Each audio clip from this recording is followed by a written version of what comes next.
Doctor Rajendra Prasad Bharat के प्रथम राष्ट्रपति थे। वे एक महान स्वतंत्रता सेनानी और भारतीय राष्ट्रीय कांग्रेस के प्रमुख नेता थे।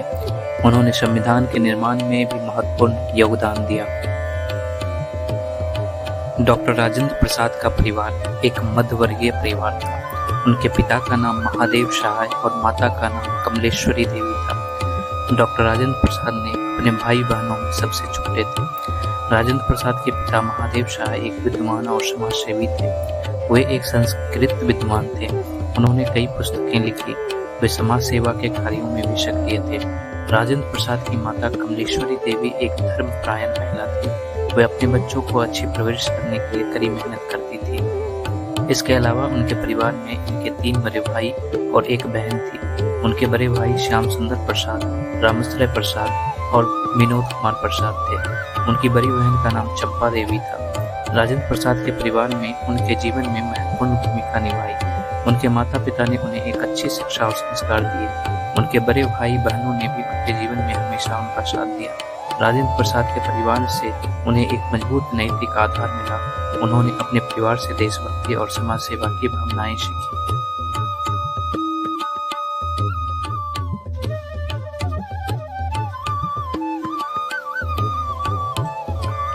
डॉक्टर राजेंद्र प्रसाद ने 5 वर्ष की उम्र से ही पढ़ना शुरू कर दिया था। जब ये 5 वर्ष के थे तो इनके परिवार के प्रथा के अनुसार इन्हें मौलवी के पास पढ़ने के लिए भेजा जाता था, जहाँ पर इन्होंने उर्दू और फारसी जैसी भाषा सीखी। इन्होंने अपनी प्रारंभिक शिक्षा अपने स्कूल के गांव में प्राप्त की।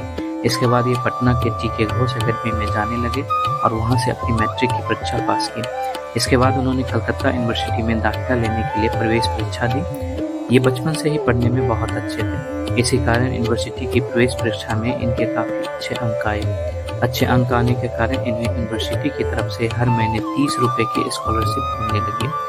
कलकत्ता यूनिवर्सिटी से इन्होंने अपने बीए ग्रेजुएशन की डिग्री प्राप्त की। इसके बाद 1902 में प्रसाद जी ने प्रेसिडेंसी कॉलेज में दाखिला लिया।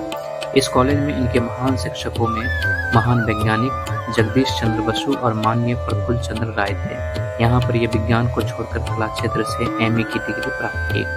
एमए की डिग्री प्राप्त करने के बाद राजेंद्र प्रसाद ने लंदन विश्वविद्यालय में कानून का अध्ययन किया। इन्होंने 1915 में कानून की डिग्री हासिल की और स्वर्ण पदक भी प्राप्त किए। कानून के क्षेत्र में इन्होंने डॉक्टरेट की उपाधि हासिल की। इसके बाद ये भारत आ गए और कलकत्ता हाईकोर्ट में वकालत करने लगे।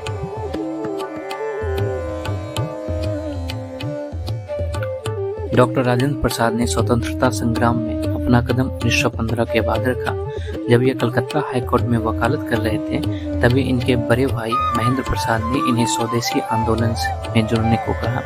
अपने बड़े भाई के कहने पर ये स्वदेशी आंदोलन से जुड़ गए और वो सतीश चंद्र मुखर्जी और बहन निवेदिता द्वारा संचालित डाउन सोसाइटी से भी जुड़े। इसके बाद 1917 में इनकी मुलाकात गांधी जी से हुई। ये गांधी जी के विचारधारा से काफी प्रभावित हुए और जब 1919 में गांधी जी ने स्कूलों को कॉलेजों का बहिष्कार करने के लिए सविनय अवज्ञा आंदोलन शुरू किया, तो अपनी वकालत की नौकरी छोड़कर आंदोलन में शामिल हो गए। इसके बाद उन्होंने गांधी जी के साथ कई आंदोलन में भाग लिया और चंपारण आंदोलन तक ये गांधी जी के एक वफादार साथी बन गए थे। गांधी जी के साथ रहने से इनके अंदर काफी बदलाव हुए। इन्होंने अपनी पुरानी और रूढ़िवादी विचारधारा का त्याग किया। 1931 में जब कांग्रेस ने अंग्रेजों के खिलाफ पूरे भारत में आंदोलन शुरू किया, तो इन्होंने भी आंदोलन में भाग लिया, जिस कारण इन्हें कई बार जेल भी जाना पड़ा। 1934 में ये कांग्रेस के अध्यक्ष बनाए गए। इसके बाद ये कई बार अध्यक्ष बने और अपनी सेवाएं दी। 1942 में जब भारत छोड़ो आंदोलन शुरू हुआ, तो इन्होंने भी आंदोलन में भाग लिया, जिस कारण ये अंग्रेजों द्वारा गिरफ्तार कर लिए गए और इन्हें नजरबंद रखा गया।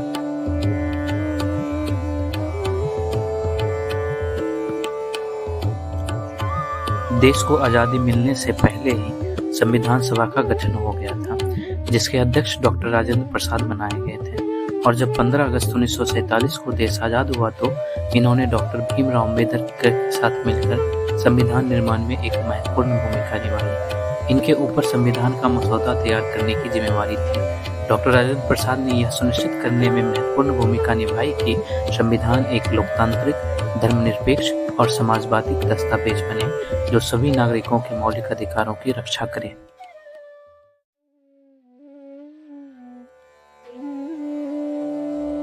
जब 26 जनवरी 1950 को देश का संविधान लागू किया जाना था और देश को गणराज्य घोषित किया जाना था, उसके एक दिन पहले 25 जनवरी को उनकी बहन भागवती का निधन हो गया। लेकिन ये 26 जनवरी 1950 को जब भारत का संविधान लागू हो गया और देश को एक गणराज्य घोषित कर दिया गया, तो ये अपने घर गए और अपनी बहन का दाह संस्कार किया। जब 26 जनवरी 1950 को देश का संविधान लागू हुआ तो इन्हें देश का राष्ट्रपति बनाया गया और ये 2 बार भारत के राष्ट्रपति बने और 12 वर्षों तक देश को अपनी सेवाएं दी और 1962 में अवकाश लिया।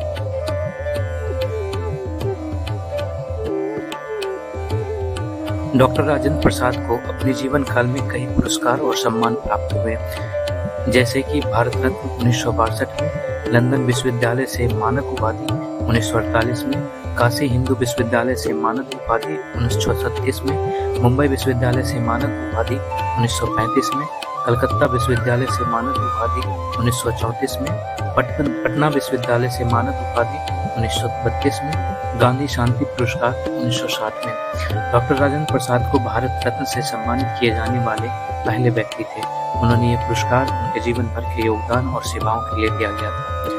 डॉक्टर राजेंद्र प्रसाद को प्राप्त अन्य पुरस्कारों में लक्ष्मी विलास पटेल पुरस्कार, राष्ट्रपति का पदक, गांधी जयंती पुरस्कार और भारतीय राष्ट्रीय कांग्रेस का सर्वोच्च पुरस्कार शामिल है। डॉक्टर राजेंद्र प्रसाद को प्राप्त ये पुरस्कार उनके देश के प्रति उनके अद्वितीय योगदान और सेवाओं की मान्यता है। वे एक महान नेता और देशभक्त थे, जिन्होंने भारत को एक स्वतंत्र और लोकतांत्रिक देश बनाने के लिए अपना पूरा जीवन समर्पित कर दिया।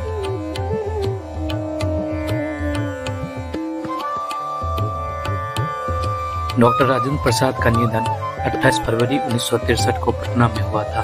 वे 78 वर्ष के थे। उनकी मृत्यु का कारण हृदय गति रुकना था। डॉक्टर राजेंद्र प्रसाद अपने जीवन के आखिरी महीने पटना के निकट सदाकत आश्रम में बिता रहे थे। उनकी तबीयत पिछले कुछ महीनों से खराब चल रही थी। 28 फरवरी 1963 की रात को उनकी तबीयत अचानक बिगड़ गई और उन्होंने 10:10 में अंतिम सांसें ली। डॉक्टर राजेंद्र प्रसाद की मृत्यु भारत के लिए एक बड़ी क्षति थी। उनके भारत के महान नेता और देशभक्त के रूप में याद किया जाता है। उनकी मृत्यु पर भारत सरकार ने 3 दिन का राष्ट्रीय शोक घोषित किया और उनकी याद में राजेंद्र स्मृति संग्रहालय का निर्माण कराया गया।